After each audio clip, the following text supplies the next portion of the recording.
When I first started co-parenting after divorce, I was absolutely shell-shocked.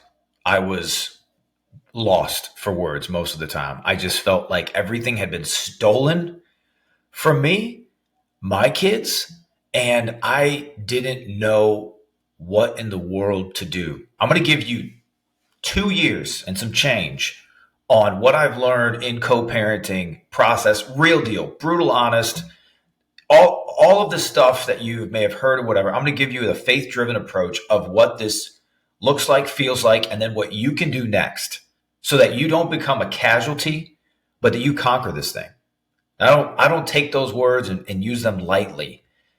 You have got to get laser focused in this. And when I first started, all that I felt was that my life was stolen, that I had lost the deal. I had a deal and I had lost and lost and lost and lost. And that was the cycle and the repeat and the repeat and the repeat.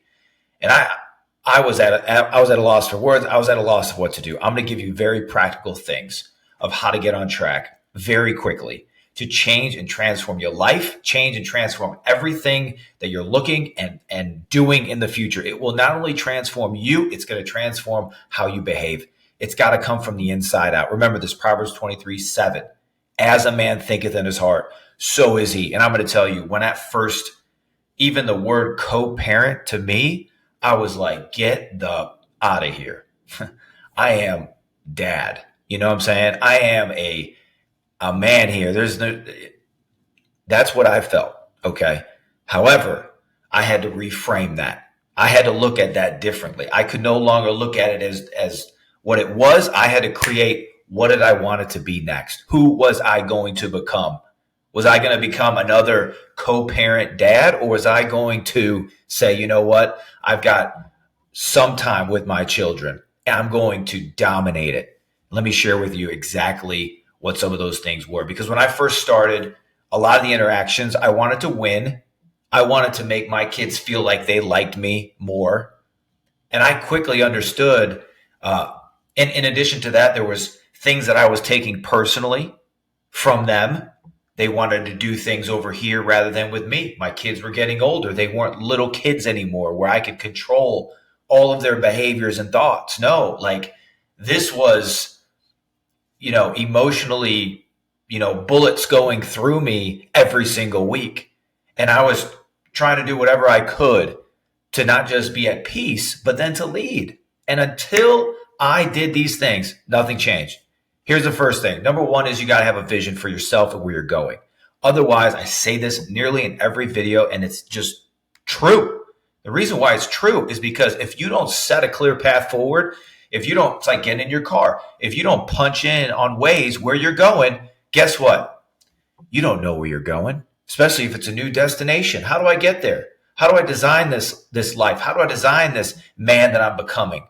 You have to have that vision alive in you every single day. Otherwise, the enemy is going to give you that old vision. That's die vision. That's two visions. That's a vision that ain't going to work. He's going to give you that old one. And guess what? He's going to hammer the hell out of you with it. And you will feel it. And you will be like, I don't know what to do. My emotions are all over. I'm angry. I'm sad. This is why you need a clear blueprint of where the heck you're going all the time. No jokes, no games. No, this ain't playing around. This is your life. And now you have the opportunity of transforming your children's lives. Okay. So what I changed, I didn't want to hurt my kids and I didn't want to hurt myself. And I didn't want to be that guy. Oh, he's not a part of the co-parent. No, you know what I said? I decided to say, you know what? Here's what I'm going to give you in these short minutes we have. I'm going to give you everything I learned and what I did differently to transform this thing. So get ready, buckle up. Number one, brutally honest tips. Brutally honest. Do not fire back first. Do not. Don't play text message wars. It is a child's game. Text messages are children's games.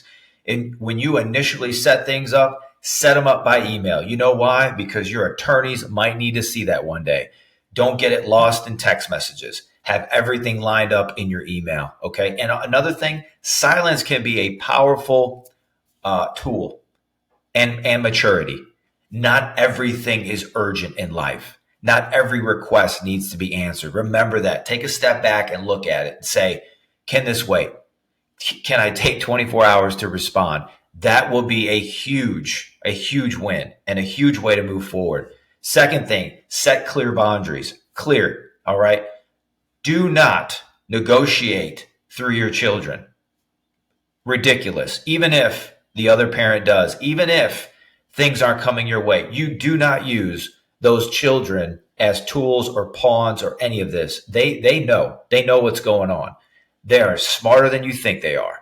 And that is on you. You lead them, you lead communication, you lead these tools. You are a leader. Lead the conversation. Set the clear boundaries. Set the clear boundaries at nighttime. Set the clear boundaries of when you negotiate or when you need to, take these things and scheduling and planning. Be ahead of the curve. Be ahead of the curve and set those clear boundaries. Not in a negative way. You can do that with with kindness and grace, but set them. Third thing, focus on the kids, not the past. Okay. The old is gone. The new has come. And without that vision, you can't write what you're going to do next. When I set that vision, everything in the past subsided. Literally, it was just like, okay, no big deal. Why? I'm moving forward. I'm doing this with them. I'm doing this with them. Life changes every single day. If you do not change with it, you are in the past already. You have got to change. You've got to transform. You've got to identify these things with your children, your life, your business, your faith, your finances, all of those things. Don't, take care of your kids. Take care of where they're going next. And you create that future. You have to do it. Number 4, pray before you respond. Proverbs 15:1 says, a gentle answer turns away wrath.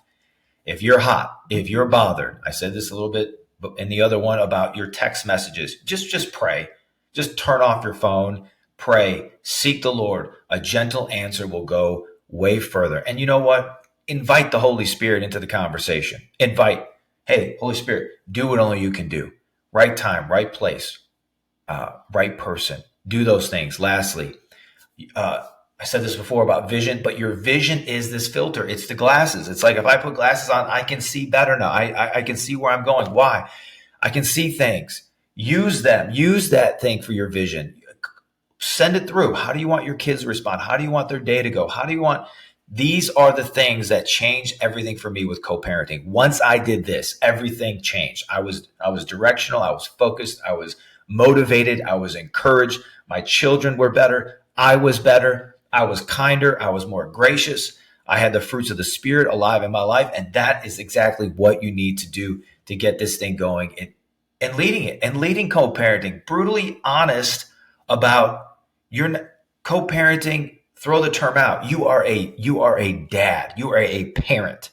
You are a parent leading your children into the greatest adventure of their lives and your life. Transform them. As you transform, you will transform them. If this hits you, if it resonates, share it, subscribe, drop a note here with me. If you're needing help, you need whatever's going on, let's get this sorted now. Transformation, it doesn't have to be another thing that you experience in your mind. Do it today and do what you need to do. I'll see you on the next one. God bless you.